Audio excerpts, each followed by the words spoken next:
Olá, como vai? Estamos aqui hoje para o primeiro podcast do grupo Nantes Correia Gestão Patrimonial. Nosso tema de hoje, nós vamos falar sobre governança corporativa no agronegócio, para o produtor rural. E meu nome é Euclides Nantes Correia, sou diretor da Nantes Correia Gestão Patrimonial e Negócios Imobiliários.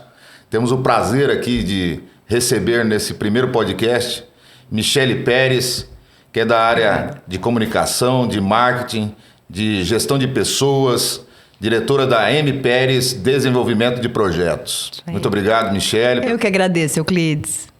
Muito bem. Também o Luíde, grande amigo Luíde, médico veterinário, diretor da Sociedade Rural do Paraná, empresário também aqui em Londrina e outros negócios que a gente acompanha aí junto com o Luíde. Muito obrigado, Luíde, pela sua presença também nesse primeiro podcast da Nantes Correia. Bom dia, Euclides. Bom dia, Michele. É um prazer estar aqui conversando com vocês. Muito bem. Então, nós estamos falando aqui de governança corporativa para o produtor rural, um tema que desenvolvemos em conjunto, a Michele com a M. Pérez, agregando esse projeto junto com a Nantes Correia, explicando um pouquinho sobre a própria empresa, né, de gestão de patrimônio. Nosso DNA é um DNA que vem da área contábil, nós temos a empresa de contabilidade, e a Nantes Correia ela começou com isso, né, com essa especialidade na gestão de propriedades rurais, do patrimônio das pessoas, e a gente vem evoluindo. E agora a gente agrega aqui a Michele num projeto bacana, o Luíde também na especialidade dele, porque a governança, na verdade, ela é um guarda-chuva, né, de soluções, é isso que a gente pensou no nosso projeto. E para começar assim, a falar em governança, muito se fala, né, às vezes até um tema da moda, né, governança, holding, são temas que a gente está envolvido, que as pessoas acabam ouvindo, mas às vezes não têm o conhecimento de fato do que é, né? Michele, você consegue explicar um pouquinho assim o que seria a governança? E depois o que seria a governança para o produtor rural, né? Exato. Bom, eu acho que a gente tem que compreender primeiro o que é governança corporativa rural baseada na governança corporativa tradicional, né? Então, seria uma adaptação do que a gente tem hoje em termos de controle, de planejamento, de práticas envoltas aí ao negócio, né? Então, dentro da rural, nós teríamos 3 grandes pilares para estudo, né? A patrimonial, nós teríamos a familiar e nós teríamos o pilar de negócios. Então, para cada um deles, a gente enxerga de uma forma diferente e todos eles precisam estar equilibrados dentro da governança corporativa rural. Muito bem. O pilar, né, como você disse, essa divisão, né, ela tem que estar intrínseco aí, algo assim que a governança é necessária, né, a transparência em tudo isso. Né? Por que uma governança, então? Para demonstrar transparência também, né, para os envolvidos, para os gestores. E isso envolve também prestação de contas. Aí na área contábil, nesse caso, ela vem justamente para dar essa credibilidade a tudo que se faz, demonstrar números, demonstrar... Na minha trajetória profissional, né, isso é o meu DNA, como eu falei para vocês, é essa questão da prestação de contas. Isso, colocar na mesa, né? Ser transparente, conversar. Porque se você tem um negócio e isso não é muito claro, acaba gerando conflitos por aí. E aí começa a questão das pessoas, né? O conflito com as pessoas, que é o que a gente falava. Você falou gestão de patrimônio. Então, bom, patrimônio envolve números, negócios, né, Luíde? Sem dúvida. E o que a gente vê, longe de ser um tema da moda, como você falou, principalmente no meio rural, no agronegócio, onde cerca de 70%, 80% das propriedades elas são familiares ainda, né? E essa governança se torna muito importante, porque a partir do que você tem a segunda, terceira gerações, existe um conflito muito grande de ideias, né? E sempre existia um mentor que era o responsável por todas as decisões da propriedade, se elas eram certas ou erradas, mas existia um mentor, ou seja, quem assinava o cheque, quem pagava a conta. E hoje não é mais assim, né? Os custos aumentaram muito, as decisões têm que ser mais rápidas, baseadas em tecnologia, na adoção de tecnologias. Então, o que a gente vê hoje, que a grande maioria das propriedades rurais que estão sendo arrendadas, que estão saindo da atividade daquele mentor, porque está passando por gerações, é porque não existe essa governança, não existe essa distribuição de atividades, de afazeres para cada um que está presente dentro dessa estrutura. Muito bem. E você vê que esse projeto nosso da governança, ele vem como um norte para todas as soluções que a gente tem para o produtor, para as famílias, para os gestores de patrimônio. Envolvem a própria estrutura da nossa empresa com a estrutura dos parceiros. E a gente montou aí uma estruturação para atender dependendo da necessidade de cada um. Porque aí que começa, né, Michele? Na verdade, uma boa governança começa por onde? Por um planejamento? Exato. A gente traz a questão do planejamento estratégico justamente para alinhar esses pensamentos. Existem duas pontas importantes, que é o legado e a sustentabilidade, né? Então, o legado ele tem intrinsecamente os valores da família. Como que a família pensa? O que vem do patriarca e o que a gente deseja levar para frente. E a sustentabilidade, como é que a gente vai sustentar efetivamente esse negócio a partir de agora? Quando nós entramos dentro de um processo de sucessão, em que várias cabeças estão pensando de formas diferentes, e nós temos o conflito das gerações também dentro dessa mesma situação, uma das soluções que a gente oferta é justamente o planejamento estratégico, para que a gente possa pensar conjuntamente no negócio. Então, nós trazemos as famílias para dentro de casa, todas as gerações, para que a gente possa conversar de uma forma equilibrada e aí sim a gente começa a aplicar os planos de ação voltados para a propriedade, com o pensamento também dos proprietários da própria terra. Isso eu acho bastante importante, Michele, esse planejamento e a transparência nas funções, nas Sim. atividades, porque o que existia anteriormente, Euclides, era assim: o fazendeiro é rico, ele é milionário, ele não passa necessidade.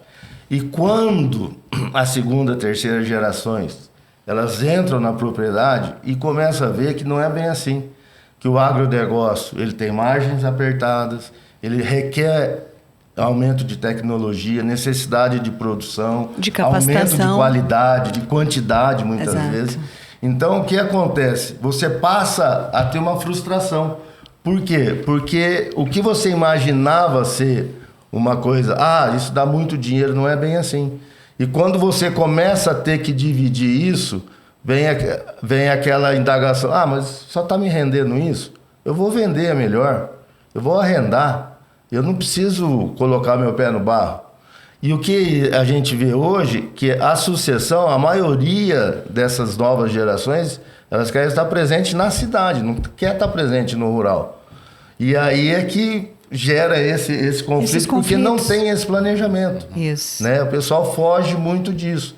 Eu tenho clientes que eu comecei na primeira geração, alguns já passaram pela segunda, outros estão na terceira, e tem alguns que nem chegaram na segunda e na terceira. Por quê? Porque muitas vezes esse patriarca, Michele, ele tem tanto amor pela terra, porque normalmente o produtor ele tem muito amor pela terra. Ele não quer perder aquilo, pelo menos enquanto ele está vivo. Então o que ele faz? Ele arrenda a propriedade para não ter que se desfazer dela, né? Porque a valorização de terra é muito grande, né, Euclides? Sim. Ele prefere arrendar para fazer essa divisão, né? Porque hoje são várias. Um patriarca ele tem 2, 3 filhos e todo mundo quer viver dessa propriedade, mas não quer trabalhar dentro dela. Exato. Então aí que vem o arrendamento para possível divisão de lucros, que daí vai ser bem menor do que quem produz efetivamente, quem está no dia a dia, né? Por isso que vem esses arrendamentos tão frequentes hoje em dia. Então, eu estava ouvindo você falar, né, sobre essa questão da sucessão, das pessoas começam a fazer cálculos, né? Poxa, mas a renda lá dá menos do que se eu pegar essa fazenda e vendesse, no mercado financeiro está pagando X, ele começa a fazer essas contas. Exatamente. E aquilo que você falou, o patriarca tem um amor pela terra que talvez os herdeiros não tenham essa cultura. E esse trabalho da governança, ele vem justamente para colocar na mesa tudo isso. Porque essas decisões, às vezes, são tomadas por percepções, né? Exato, pelo Sem achismo. dúvida. Né? Exato. Pelo achismo. Então, aí ele resolve arrendar, mas sem antes colocar na mesa, chamar as pessoas importantes que ele acha importante para uma discussão, Exato. de forma ordenada. Eu conversava ontem até com um cliente meu, que está para a gente fazer um trabalho nesse sentido, e eu falei, olha, aquelas conversas de domingo depois do almoço é perigoso, né? Porque às vezes está faltando alguém, não é o momento adequado, você não tem elementos para tomar a decisão. Então, essa proposta nossa de governança, ela vem para profissionalizar isso. Nós não temos a pretensão de resolver o problema 100% de todo mundo. Sim. Nós temos que resolver juntos. Sim. Eles é que vão trazer a solução. Porque, na verdade, um planejamento estratégico, como é que é, Michele? Vai fazer entrevista, vai conversar com eles. Esse é o exato. trabalho, né? A gente faz um diagnóstico, primeiro, da propriedade e buscamos ouvir os envolvidos da família. Aí depois nós temos um segundo passo de ouvir os colaboradores também da propriedade, para que a gente tenha um canal de informações, um baú de informações muito mais profundo, né, para que a gente possa trabalhar. Então, qual é o pensamento efetivamente das pessoas que estão envolvidas nesse negócio desde a base?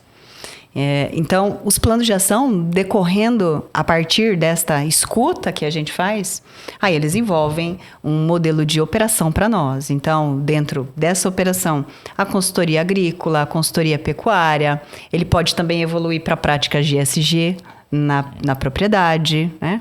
A departamentalização da propriedade rural, que normalmente não acontece, né? Hoje nós temos, na sua grande maioria, o patriarca, um gerente da fazenda, nós temos um refeitório, uma cantina e depois o parque de operação de máquina. Isso quando a gente trata de grandes propriedades, né? Mas a gente ainda tem que pensar na praia de suprimentos da fazenda, a praia que vai tocar a capacitação, né, dos times. Então, quais agrônomos estarão envolvidos? Se nós teremos fornecedores que vão poder tratar conosco em relação a insumos, a oferta de insumos, a oferta de capacitações. Então, depois do planejamento já construído, os planos de ação, eles geram muita riqueza para nós. Você vê como é importante, assim, o Luiz, quando fala que as pessoas que estão assumindo, né, não têm esse amor, mas às vezes também não têm conhecimento, né, Luiz? Exato. E também não sabem que pode contar com boas assessorias, que essa é a proposta, Exato. inclusive, do nosso Exatamente. projeto. E essa profissionalização que a Michele falou, isso aí faz com que porque a sucessão de quem trabalha na fazenda também é difícil hoje. O cara quer morar... O colaborador. Ele pode até trabalhar na fazenda, mas a esposa dele, ela quer morar na cidade. Então, muitas vezes, hoje, Euclides, Michele, eles vão trabalhar de moto, deu 6 horas, fecha o portão e vai embora. E a fazenda fica sem ninguém. Agora, quando você profissionaliza, faz um projeto, né, de assessoria, até nisso, como você muitas vezes aumenta a produtividade, Sim. melhora as condições de trabalho, consegue ter uma capacidade de pagar melhor, você consegue fazer com que esse colaborador ele permaneça na fazenda. Porque essa sucessão também, que antigamente era de pai para filho, né? Que a gente fala os peões, né? Era o pai, o filho, o neto. Hoje você não vê mais isso, né? São várias as vezes que eu chego nas propriedades, chego 6h30, 7 horas, tá lá o menininho na porteira esperando o ônibus para ir para a cidade, passar o dia e estudar. Essa criança, que é muito louvável isso, né? Uhum. Mas ela já está com uma mentalidade de trabalhar, de ter outra atividade, não aquela atividade rural. Exato. Né? É um desafio para nós. É um desafio. Então, você formar colaboradores, formar uma equipe, seja na pecuária, ou seja, na agricultura, é muito difícil. E quando você profissionaliza e traz melhores condições para a pessoa permanecer no agro, é muito mais fácil também a fixação desse colaborador no campo. O que você está trazendo, a sucessão é de uma maneira completa. Na verdade, é de toda a gestão, a cultura realmente das pessoas, né? E a gente precisa entender toda essa transformação que existe. Como nós dissemos, eles têm que contar com a profissionalização mesmo hoje. Começa desde a gestão, né? Na minha praia lá, que é a parte financeira, contábil, jurídica. Principalmente, né, a financeira. Começa por aí. E aí, você falava sobre os receios, né? Que normalmente o produtor, patriarca, um proprietário, né? Que já cuida mais tempo, às vezes até já recebeu, né, dos pais até a propriedade, então é algo assim que já vem de longa data. Ele tem receio, muitas vezes, de passar esse patrimônio, né? De não, aí acabar arrendando, você falou. Nós temos um trabalho que surge também no planejamento, e que isso é muito procurado e oferecido por diversas empresas, da parte jurídica, inclusive. Mas nós temos uma especialidade que é reorganizar o patrimônio, visando justamente, né, uma proteção desses bens, desse patrimônio, visando uma redução de carga tributária, porque de forma ordenada, respeitando a legislação vigente e trazendo isso a seu favor. E um terceiro ponto é a sucessão, Luiz. Então, quando a gente fala de reorganização de patrimônio, ou seja, como é que eu vou fazer? Eu não quero passar a minha propriedade enquanto eu sou vivo. Eu quero mandar e desmandar enquanto eu for vivo. Agora, Exato. O dia que eu me for, eles cuidam, né? A gente vê duas formas de conduzir isso.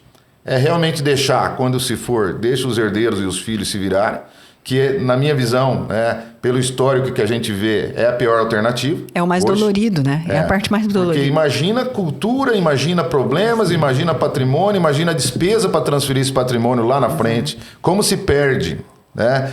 Para concluir o meu raciocínio aqui, assim, a outra forma é o que a gente faz hoje e orienta, que é em vida você poder transferir esse patrimônio com segurança jurídica.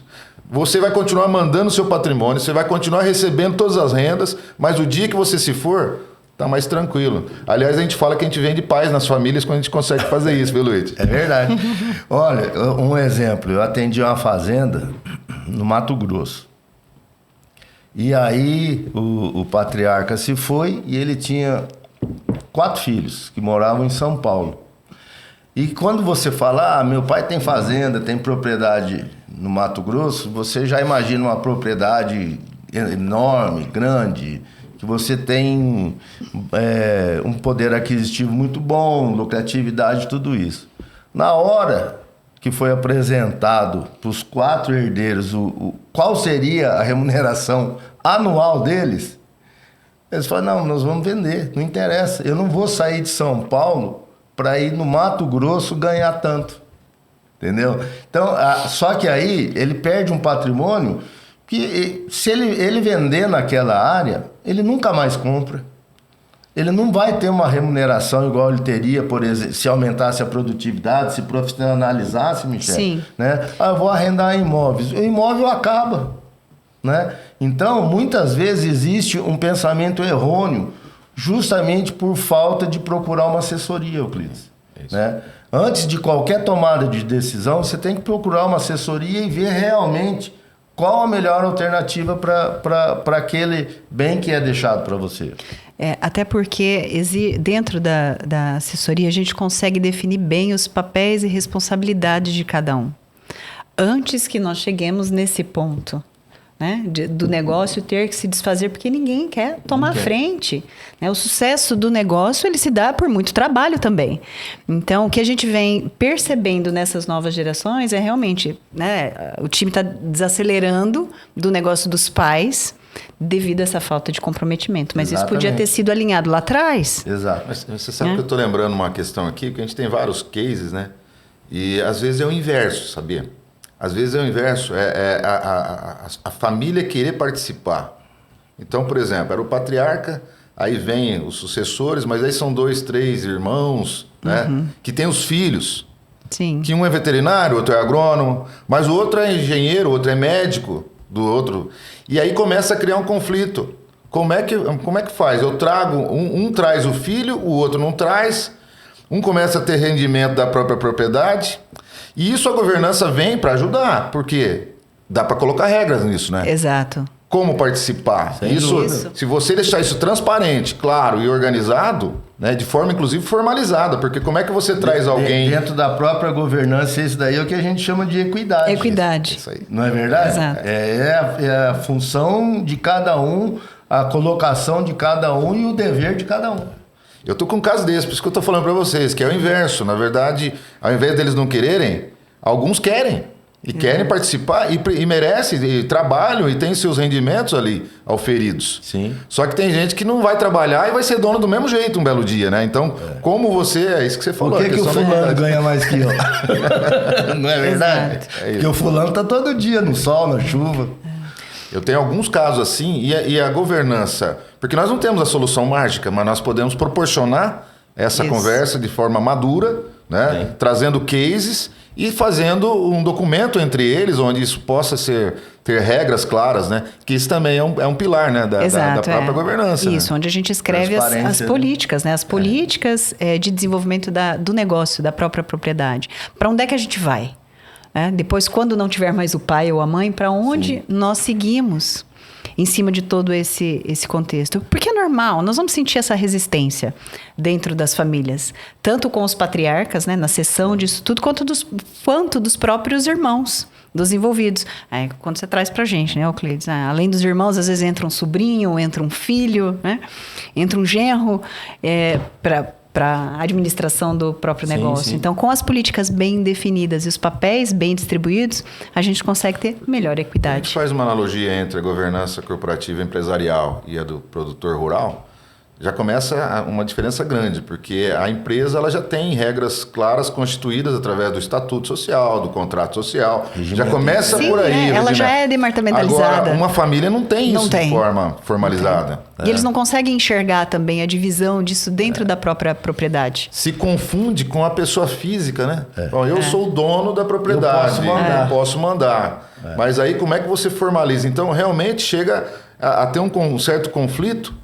E isso eu acho uma grande quantidade de produtores, né, Luiz? Não tem esse discernimento de que ele pode transformar aquilo numa empresa, mesmo que ele não tenha um CNPJ, viu? Ele não precisa de CNPJ para ser uma empresa, né? E muitas vezes, o que acontece? Você tem elementos ali que podem trabalhar, porque muitas vezes aquele patriarca, com aquela mão de ferro que ele toca, ele não deixa adotar determinadas tecnologias, determinadas funções. E tem gente ali capacitada para, com a mesma área, aumentar a produção, trabalhar. E ele, às vezes, é tolhido de participar disso. Por quê? Porque ele vai ter participação na distribuição de lucros, mas é lógico que ele também, para ele estar tocando o negócio, ele tem que ganhar. Você pagaria para alguém isso daí, por que não para alguém da família? Mas aí gera a chamada ciumeira, né? Fulano ganha mais que eu. E isso é um conflito que a gente tem que... A governança, a assessoria, ela faz com que isso possa ser muito minimizado. O planejamento, ele traz essas nuances para a gente também, né? Em termos de discussão, desse papel. Se um filho não deve assumir, será que não é um momento da gente também começar a olhar para fora? Sim. Da gente trazer um executivo, por exemplo, para tocar a propriedade, depois de um processo sucessório, depois da gente trabalhar toda a gestão patrimonial. Como é que a gente se organiza? Então, Exato. A gente vê muito isso, sabe, em herdeiros que são profissionais liberais. Médicos, advogados, dentistas, né, empresários, que não se desfizeram da propriedade, muito pelo contrário, profissionalizaram elas ficaram mais lucrativas, os seus filhos que também, posteriormente, não têm vínculo com o agro, eles aceitam isso perfeitamente. Por quê? Porque está existindo uma distribuição de lucro onde todo mundo está feliz. Por quê? Porque a assessoria é bem feita. Tem que ser uma assessoria muito bem feita também, né? E aí você não é necessário você desfazer de um bem. Muitas vezes até você aumenta o seu capital com uma assessoria bem feita.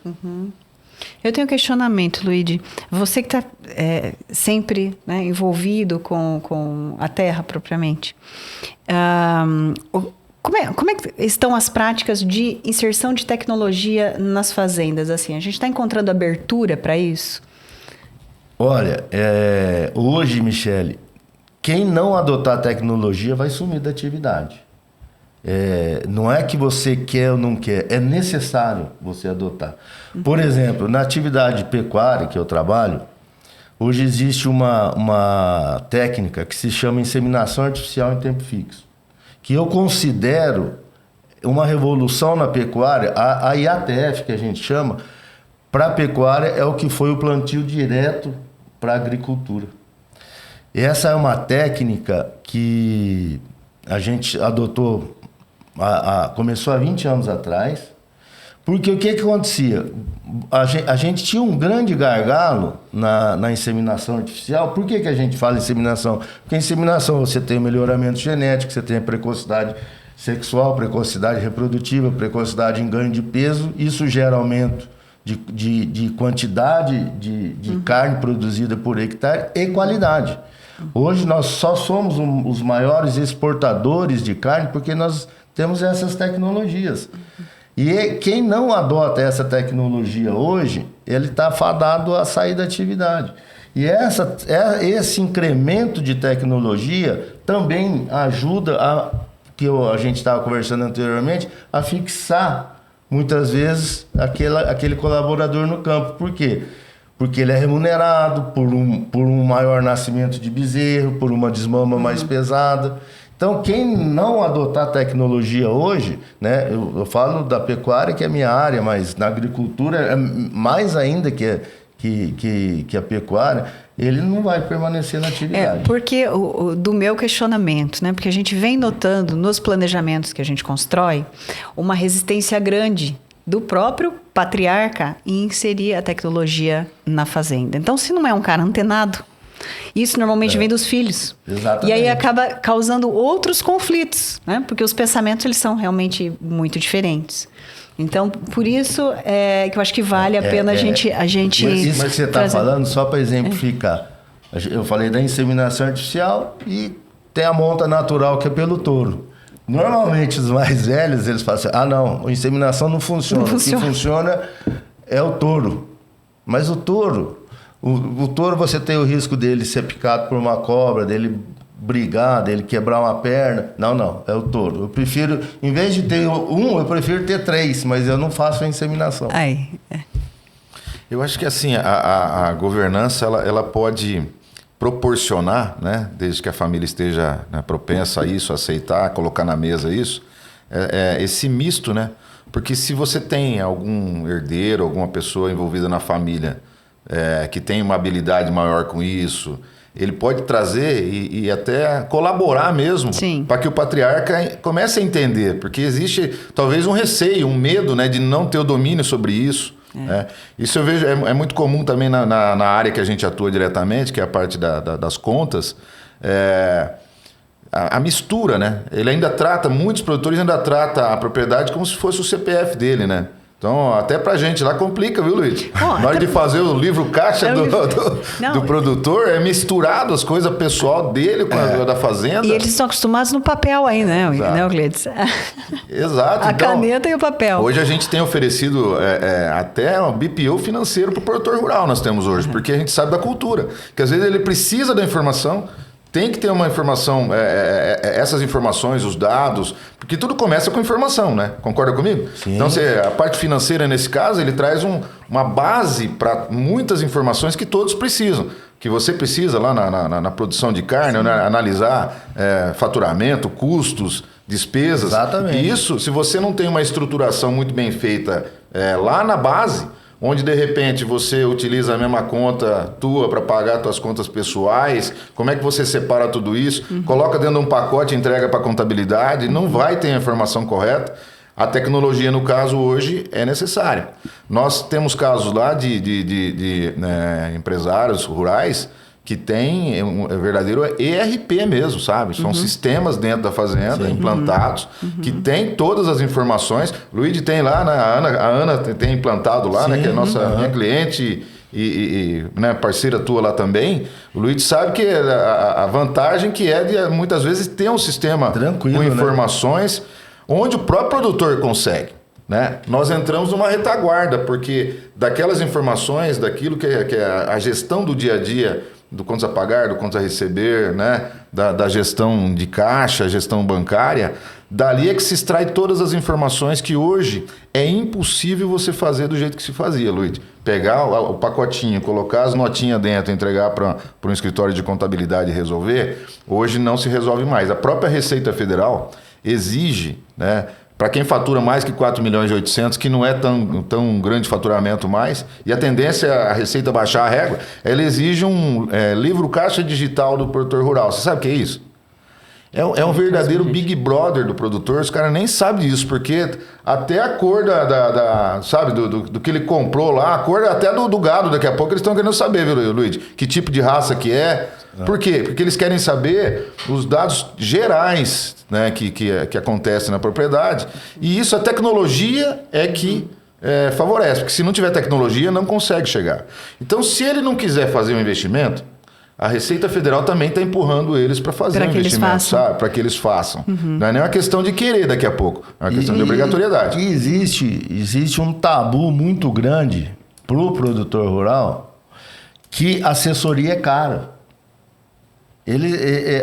Porque antigamente, como existiam poucos profissionais, realmente, assim, era difícil você ter um profissional que fosse muito acessível. Hoje não, hoje são várias as consultorias que tem. Então, o preço hoje, o valor que você paga por uma assessoria não é um fator limitante para você não tê-la. Exato. Né? Então, um papel que cabe a nós é desmistificar essa parte de que não vale a pena você ter assessoria. Vale a pena e vale muito a pena. É porque não é gasto, é investimento. Exatamente. É investimento para ele. E você colocou bem, Michele. Ainda se pensa em assessoria como gasto, não como investimento. O que vai mostrar é a última linha da DRE, né? Exato. Porque ele tem que ter uma cultura de DRE. Ele tem que avaliar. Então, é óbvio que tudo que ele for contratar, com certeza, vai analisar se está tendo resultado ou não. Né? Esse é um pilar, que é a questão da prestação de contas, de acompanhar números. Não é só a percepção, tem mais gado lá no pasto e estou ficando mais rico. Né? Exatamente, Exato. Pode ser o contrário. Exato, pode ser o contrário. Você tem mais gado, você tem mais despesa, menos assessoria, menos informação, você está ganhando menos, está gastando mais, está tendo um baita prejuízo. Então vejam, eu penso que a questão dessa solução, vamos dizer assim, para os produtores rurais, né, que a Nantes Correia, em parceria com a M. Pérez e o Luigi também é nosso parceiro, nós temos aí vários parceiros mesmo, em parceria, para levar a solução de especialistas. A nossa ideia é que cada um com a sua especialidade possa contribuir muito, né, com a gestão. Exato. Principalmente com essa transferência que a gente estava falando, que é um grande nó hoje em dia, né? É uma mudança cultural enorme, esse impacto da tecnologia, como a gente falava agora há pouco aqui. O Luiz falou, se não entrar na tecnologia, até assustei o Luiz. Eu acho que é uma frase de impacto mesmo. Se não tiver tecnologia, a tendência é acabar sair mesmo. Da atividade. E é algo breve, né? A gente vem notando que é algo breve. A gente não está mais trabalhando para daqui 10 anos, não. Nos próximos 5 anos, verdade. A transformação tecnológica é a transformação do campo. Nós temos muitos assuntos aqui que a gente pode explorar mais e nós vamos continuar com o podcast da Nantes Correia falando sobre o agro, sobre a gestão do agro. Cada especialidade tem suas particularidades. Então, da agora para frente, a gente vai pegando... O Luiz vai voltar de novo aqui, a Michele vai voltar de novo aqui, falando com mais detalhes sobre o papel deles. Né? Nós temos outros parceiros também que vão estar falando. Essa questão da sucessão, da reorganização, como eu falei para vocês, isso, para mim, eu entendo que é um início, né? A gente conseguir convencer, né, um patriarca, um produtor, que ele pode fazer isso em vida, que isso vai ser bom para ele, né, e para a família, para a longevidade e perpetuidade do patrimônio, né? A gente precisa mostrar isso para as pessoas, Luiz, porque muitos têm receio. Eu conheço alguns, não só na área rural, né, que não gostam de falar disso. Falam, não, eu não vou falar em transferir nada, né, porque tem medo de, às vezes, lá na frente, ficar sem nada, né? Então, de repente, os filhos acabam tomando conta e aí ele não tem autonomia sobre o patrimônio que ele criou. Mas a gente tem soluções hoje, é isso que a gente vai entrar depois num outro momento, demonstrando com detalhes como ele pode ter segurança nisso, economizar também na transferência patrimonial, porque a gente observa que quem não faz isso de forma antecipada gasta muito dinheiro na transferência, né, Luiz? Você tem experiências também com Sim. pessoas que aconteceram aí, que a gente sabe que... É um gasto desnecessário. Desnecessário. E o tempo, né? E o tempo que se leva para se resolver. Então, a sucessão é um tema que nós vamos voltar a falar de forma técnica, como fazer, essa é uma proposta. Como a gente já está aí partindo para os finalmente, eu queria considerações finais de vocês aí, o que vocês... Eu vejo que o processo de sucessão formalizado ele pode ser bem mais leve. Então, trazendo o gancho do investimento para um projeto elaborado em que várias mentes, né, estão conversando em cima de um objetivo comum, que seria um plano de ação para a propriedade. Então, eu deixaria essa dica aí para os produtores e também para futuros sucessores aí do negócio. A gente consegue trabalhar de uma forma bem mais cautelosa se nós nos anteciparmos aí a uma possível separação de negócio, né? Eu acho que a Michelle colocou muito bem, acho que tem pouca coisa para ser colocada, mas eu acho que tudo passa realmente por um planejamento, né? Por uma assessoria bem feita, né? Onde você vai ter a sua tomada de decisão de permanecer ou não na atividade, né? E eu acho que na maioria dos casos que a gente tem feito essa assessoria, as pessoas têm permanecido na atividade, felizmente. Né? Por quê? Porque ela é uma realidade aonde vem de encontro com que aquela geração, né? Aqueles herdeiros, eles estão buscando. Então, sem o planejamento, sem a assessoria, eu acho que é difícil que você tenha êxito numa sucessão bem feita. Muito bem, eu acho que nós temos aí bons elementos. A gente procurou trazer hoje nessa conversa o que seria então essa governança corporativa. Na verdade, então, é um conjunto, né, de regras, de soluções, que devem ser bem definidas em conjunto, né, de uma forma profissional. Exato. Essa é a nossa dica de que busque auxílio. Aquilo que vocês estavam falando, né, isso não é despesa, não, é investimento, tendo em vista que... o patrimônio rural, a gente sabe no Brasil, que com o tempo valorizou muito, né? Pequenas propriedades hoje, dependendo das localidades, são valores consideráveis. Sem dúvida. Maior que muita... Se trata como se fosse uma pequena empresa, mas são valores patrimoniais relevantes, né? Muito relevante. E isso impacta, de certa forma, em toda a família, né? Verificando a possibilidade de se viver daquele patrimônio, mas a tendência é que a gente conserve esse patrimônio, perpetue esse patrimônio fazendo esse trabalho de governança, onde ele é multidisciplinar, né? Não dá para dizer que uma atividade só vai conseguir resolver, né, só a área contábil, só a área técnica, né, a área de pessoas, que, na verdade, um dos grandes desafios, na minha visão, também é a gestão de pessoas, né, principalmente, que é isso que a gente está falando, né? São propósitos que a gente precisa trabalhar com uma visão bastante compartilhada entre as pessoas que estão no desenvolvimento do plano estratégico, então, no caso, é o nosso papel, com os proprietários das propriedades, né? A gente bate muito nesse planejamento estratégico, Euclides e Michele, porque dentro uma propriedade, com esse planejamento você pode fazer uma diversificação de atividades dentro da propriedade que até então não eram quem vistas. Está ali não eram vistas. Né? Uma propriedade não precisa essencialmente ser só pecuária ou só agricultura, tem uma série de outras atividades que você pode inserir dentro da propriedade e torná-la mais lucrativa ainda. Sim, negócios que nunca foram abordados ou discutidos dentro do negócio, né? Por exemplo, hoje a gente tem grandes demandas dentro da agricultura que poderiam ser melhor exploradas. Sim. Né? Junto a propriedades de rebanho, por exemplo. Né? Então, quando a gente começa a olhar para o mercado, o que mais o meu negócio pode oferecer? né? Invista a essa visão A profissionalização, compartilhada. ela vai muito além de simplesmente continuar o que já vinha sendo feito. Você Né? quer ver só um exemplo? O Paraná hoje é o maior produtor de tilápia do Brasil. É o maior mercado de crescimento de proteína, que é o peixe. Por que não você ter um tanque dentro de uma propriedade onde os dejetos dos bovinos podem fazer parte auxiliar. disso, auxiliar Até tudo auxiliar. isso? Só que demanda gente, demanda trabalho, profissionalização, né? Planejamento. Isso. E até então é uma atividade que você não vai dispor de tanta área assim, mas vai ser lucrativa para o seu negócio. Muito bem. Gente, esse tema vai longe, como eu disse. Nós vamos continuar com essa série de bate-papos, né? Onde nós vamos pegar temas específicos e explorar isso com mais detalhe. Por exemplo, isso que vocês estão falando, né? As possibilidades que tem de novos negócios gerados de novos pelo negócios. patrimônio que Dentro da mesma área, né? Dentro da mesma área. Muito bem.